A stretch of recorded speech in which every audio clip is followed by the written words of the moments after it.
بسم اللہ الرحمن الرحیم رب اغفر وارحم وانت خیر الراحمین۔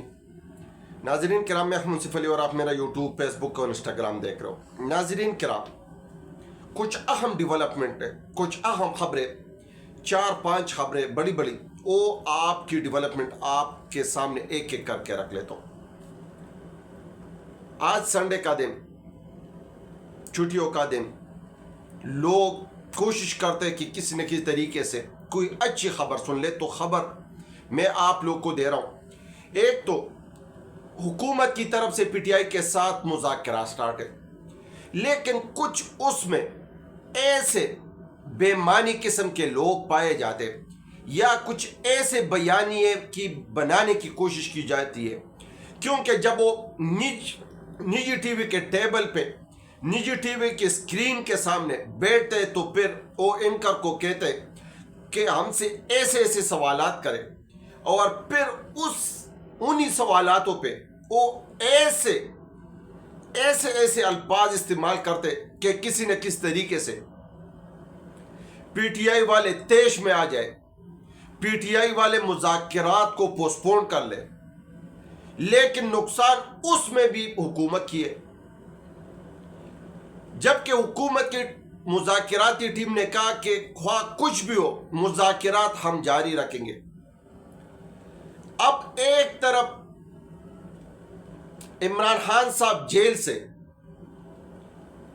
حکومت کے ساتھ سیاست کر رہے، حکومت کے ساتھ کھیل رہے، نفسیاتی جنگ میں عمران خان صاحب پورے اقوام عالم نے ان کو مان لیا، اپوزیشن نے مان لیا، ان کے اپنے ناقدین نے مان لیا۔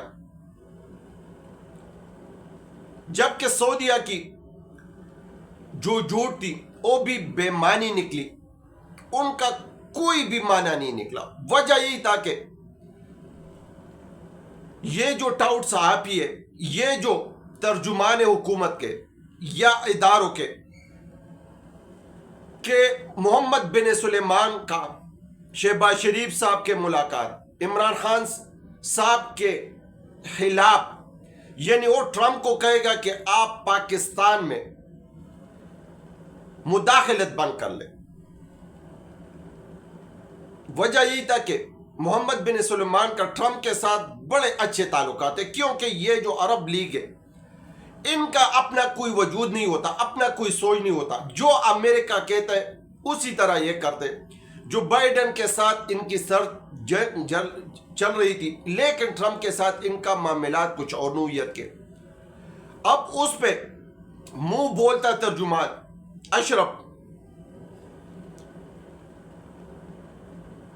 اشرفی صاحب نے کہا کہ سعودیہ برادر ملک ہے، سعودیہ پاکستان کی عوام کے ساتھ اپنا محبت رکھتے، لیکن یہاں کے داخلی، یہاں کے اندرونی معاملات میں کبھی بھی سعودیہ کوئی پہل نہیں کرے گا، کوئی بات نہیں کرے گا۔ اب ان کو وہ بھی چیز کلیئر ہو گئی ہے۔ دوسری طرف ٹاؤٹ صاحب یا چیخ مار مار کے، گلے پاڑ کے مجھے اور آپ کو، پورے پاکستانی کو ڈرا رہے تھے، سمجھا رہے تھے کہ 9 مئی میں دیکھیں گے، 9 مئی میں ملٹری کورٹ ان لوگوں کے ساتھ کیا کرتے۔ اب ان پہ بھی ساروں پہ پانی پھیر گیا، وہ بھی ٹنڈے پڑ گئے، ان کے بھی منہ کو شرم کے مارے جاگ آ گئی ہے جب 9 مئی کے قیدی کو رہا کیا گیا۔ اب عمران خان صاحب کا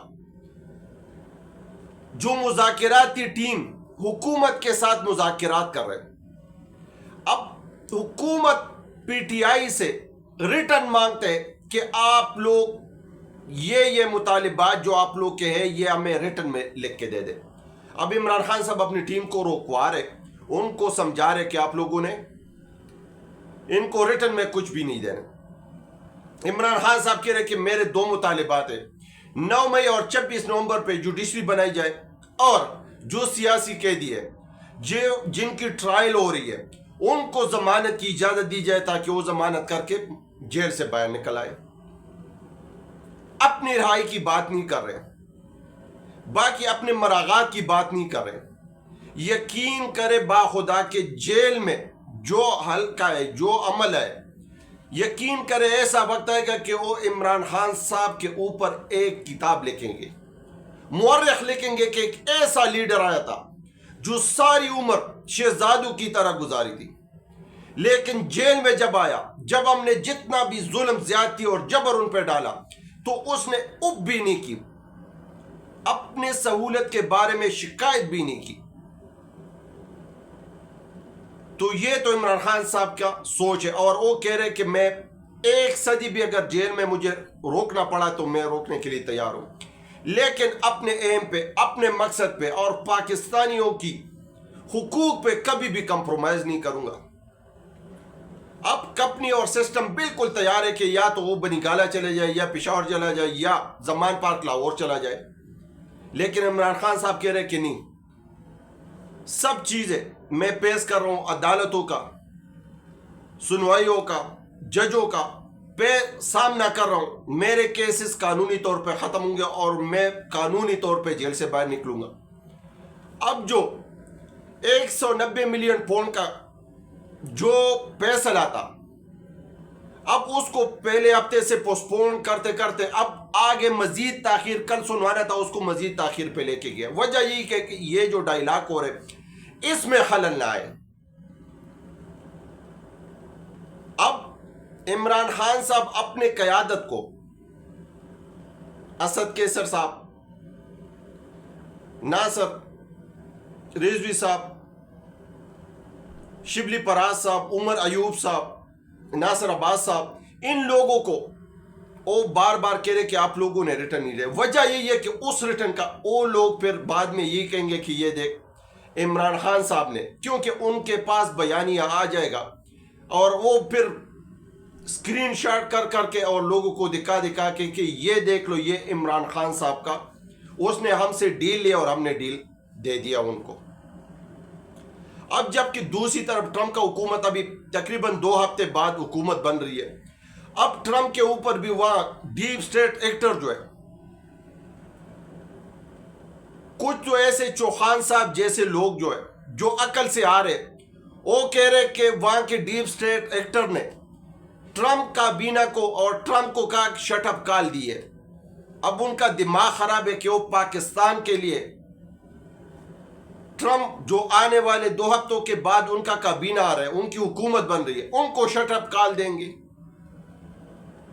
ان کو تو اپنے نعرے نیارے لگے ہوئے ہیں، ان کو تو اپنے وقت پڑا ہوا ہے کہ ٹرمپ آئے گا تو ہمارے ساتھ پتہ نہیں کیا سلوک کیا جائے گا۔ لیکن پتہ نہیں یہ لوگ کدھر سے اس طرح ریسرچ لے کے آتے ہیں۔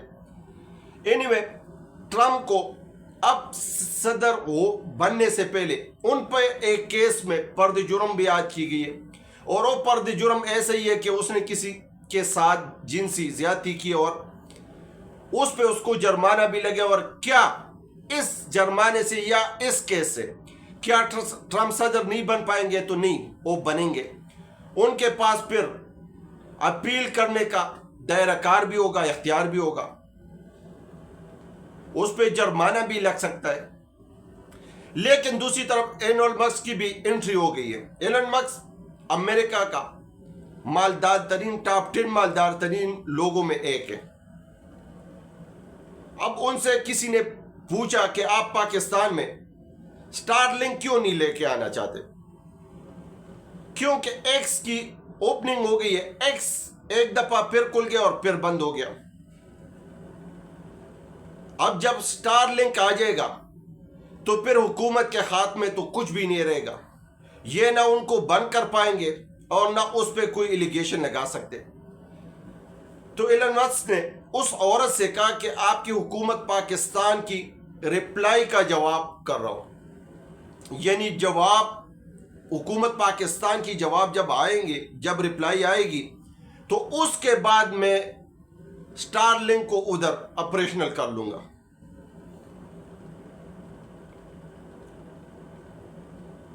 لیکن حکومت پتہ نہیں یہ کر پائیں گے یا نہیں۔ ویسے بھی 1.96 کروڑ، 1.96 کروڑ ڈالر ویسے بھی پاکستان کا تو نقصان ہو گیا انٹرنیٹ کو سلو کرتے کرتے۔ ہم پورے دنیا میں 1 نمبر پہ آ گیا سست انٹرنیٹ پہ۔